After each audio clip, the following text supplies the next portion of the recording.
नमस्कार. रेसिपी आणि गोष्टीमध्ये तुम्हा सर्वांचं पुन्हा एकदा स्वागत आहे. आज आपण व्हेज कोल्हापुरी बनवणार आहोत आणि तीही एकदम रेस्टॉरंटच्या चवीचीच होणार आहे.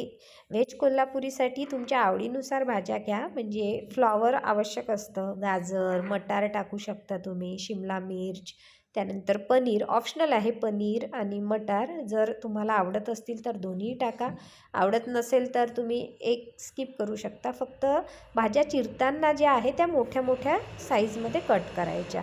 त्यानंतर आपल्याला कांदा आणि टमाटर लागणार आहे. तर कांदा छान मोठा मोठा लांबसर कापून घ्यायचा. टमाटा जो आहे तो काय करायचं, त्याची वरची साल काढण्यासाठी म्हणून तो थोडा गॅसवर त्याला भाजायचं. आपोआप वरची साल निघते आणि मग साल, कारण ही साल जी आहे ही आपल्या आतड्यांसाठी थोडी घातक असते, त्यामुळं साल सहसा वापरू नये. कारण ती आतड्याच्या आतमधून चिकटते म्हणते आणि त्यामुळे जी आपल्या आतड्यांची शोषून घेण्याची जी क्षमता असते त्यावर परिणाम होतो. आणि यामध्ये मस्त 8 ते 10 पाकळ्या लसण टाकायचा आणि हे मिश्रण आहे हे छान वाटून घ्यायचं मिक्सरमधून. आता व्हेज कोल्हापुरीसाठी जो आपल्याला स्पेशल मसाला लागणार आहे तो हाच आहे की आपल्याला यासाठी लवंग, त्यानंतर 3 ते 4 ही 4 लोकांसाठी लागणारी भाजी आहे. म्हणजे 4 लोकांना एवढी भाजी सफिशियंट होते. आम्ही दोघं आणि माझे 2 लहान मुलं. जर जास्त असतील तर मग त्यानुसारच प्रमाण वाढवा तुम्ही. तुमच्या लक्षात येत असेल सोफची क्वांटिटी, जिरा, त्यानंतर खसखस इक्वल क्वांटिटीमध्ये आहे. आपला पोहे खायचा जो चम्मच असतो ते चम्मच भरून आहे. आणि 4-5 लवंग, 2 विलायच्या आणि मिरे, हे मिश्रण काढून घ्यायचं. आपलं हे आता कांदा आणि टमाटरचं मिश्रण काढलेलं आहे मी. थोडा कांदा जो आहे तो शिल्लक ठेवायचा, अगदी थोडा, आणि त्याच याच्यात मग हे मिश्रण काढून घ्यायचं. आणि एक अद्रक पण टाकायचं आहे, त्याची क्लिप विसरली मी घ्यायची, तर ते सुद्धा अद्रक टाकून छान बारीक करून घ्यायचं. आता आपल्या ज्या भाज्या आहे ज्या आपण कट केलेल्या आहे मोठ्या मोठ्या पीसमध्ये, त्या भाज्या थोडं तूप टाकून, अगदी कमी टाकायचं, आणि त्यामध्ये परतून घ्यायच्या. खूप जास्त नाही शिजवायचं त्यांना, जस्ट थोडं फ्राय केल्यासारखं त्याला परतून घ्यायचं. कोबी, मटार, त्यानंतर ज्या आपण भाज्या वापरत आहोत, शिमला मिर्च, गाजर, या एक एक करून सर्व भाज्या परतून घ्यायच्या. तर ही जी व्हेज कोल्हापुरीची जी एक स्पेसिफिक चव असते ती या भाजीमध्ये जर आपण हे इन्ग्रेडियंट जे खसखस, मिरे, लवंग, विलायची हे टाकल्यानेच त्याची तशी चव येते. बाजारात जो व्हेज कोल्हापुरीचा मसाला असतो त्यामध्ये हेच असतं आणि ते बारीक करून आपल्याला विकत असतात. त्यामुळे आपणच घरी फ्रेश तयार करायचा आणि छान तशा चवीची भाजी आपल्याला घरीच छान मिळते. त्यानंतर ज्या बीन्स असतात त्यासुद्धा छान लांब लांब घ्यायच्या. बघा, प्रत्येक भाजी ही आपण हॉटेलमध्ये सुद्धा जी खातो ना, तर ती म्हणजे बनवण्याचं शास्त्र बघा कसं आहे की त्यामध्ये बीन्स वापरल्या जातात. बीन्समध्ये काय असतं की आपलं जेही आपण खातो ते अगदी सहज पचायला मदत करतं, तर ते जड होऊ नये म्हणून. आणि ह्या भाज्या अशा वाफवून घ्यायच्या, झाकण ठेवून थोडा वेळ वाफवून घ्यायच्या. त्यानंतर या आपण काढून घेऊ एका प्लेटमध्ये. आणि हो, तुम्ही जर अजूनपर्यंत माझ्या चॅनलला सबस्क्राईब नसेल केलं तर माझ्या चॅनलला सबस्क्राईब करा आणि कमेंट करत चला तुम्हाला कसे वाटतात व्हिडिओ, किंवा काय मला सुचवत चला. त्यानंतर आपल्या ह्या भाज्या आता काढून झालेल्या आहे. आता आपण याची ग्रेव्ही याला खूप नसतेच, म्हणजे अगदी त्याला आपण जे म्हणतो ना की आंगसीर असा रस्सा नसतोच त्याला. तर तेलामध्येच आपल्याला फोडणी द्यायची आहे. तेलामध्ये आपला जो मसाला आहे तो छान परतून घ्यायचा.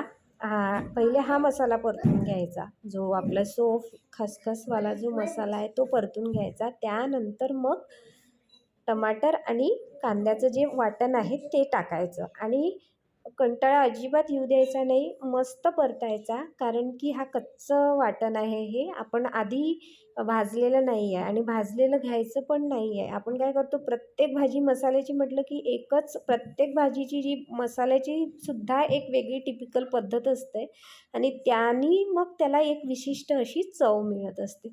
तर हे कच्चं वाटण आहे. मग याला छान परतून घ्यायचं.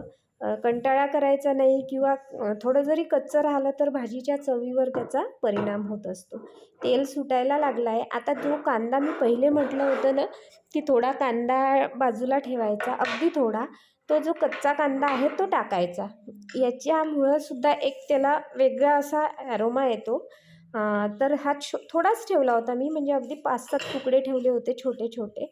आणि ते परतल्यानंतर मग आता आपण यामध्ये आपले जे साधे मसाले आहे अगदी बेसिक, मीठ, त्यानंतर तिखट, हळद आणि धने पावडर, बस. अदर मसाला कोणताही नको यात, म्हणजे घरचा सब्जी मसाला नका टाकू, कोणताच मसाल्याची गरज नाही आहे या भाजीमध्ये.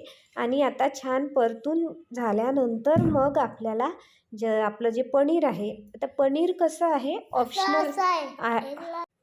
पनीर असं आहे की त्याच्या अवेलेबिलिटीवर म्हणजे डिपेंड असतं. कसं की हॉटेलमध्ये सर्रास पनीर अवेलेबल असतोच, त्यामुळं मग या भाजीमध्ये पनीर हा वापरला जातो. पण जर नसेल घरी तर काही हरकत नाही आहे.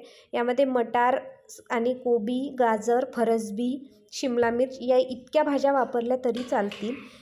आता पनीर जे आहे, मला मटार मिळालं नाही, म्हणजे घेण्यात त्या भाजीवाल्यांनी तो टाकायचं विसरला, म्हणून मग मी पनीर घेतलं. नाही तर मी पनीर नव्हती घेणार, तर विसरल्यामुळं मग मला पनीर घ्यावं लागलं. तर तुम्ही दोन्ही वापरू शकता, मटार पण, पनीर अगदी 1-2 तुकडे, जसं तुमच्या कन्व्हिनियंटनुसार तुम्ही करू शकता, जसं जे तुम्हाला इझी पडतं त्यानुसार.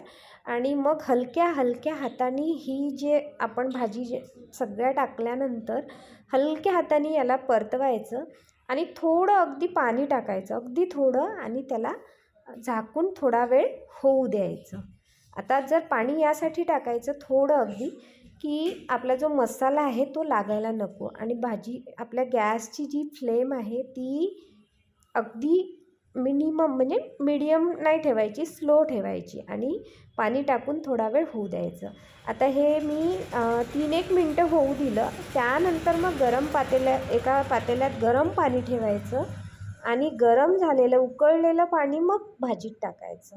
आणि आता आपल्याला छान 7 ते 8 मिनटं भाजी होऊ द्यायची आहे.